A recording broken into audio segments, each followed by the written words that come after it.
బంగ్లాదేశ్లో జరిగిన పరిణామాల తర్వాతన అక్కడ ఉన్నటువంటి మిలిటరీ అధికారులు భారత మిలిటరీ అధికారులతో మాట్లాడి అర్జెంటుగా హసీనాని ఇండియాకి పంపించారు.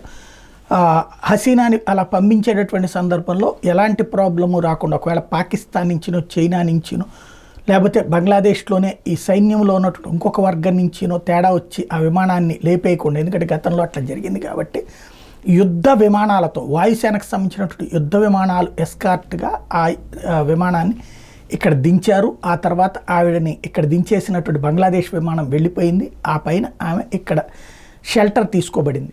ఒక్కసారిగా షాక్కు గురైంది. ఒక అరగంట ముందు వరకు అధ్యక్షురాలిగా ఉన్న మనిషి ఒక్కసారిగా పదవి లేక నడి రోడ్డు మీదకి రావడం, శరణార్థిగా ఇంకో దేశానికి వెళ్లాల్సి రావడం.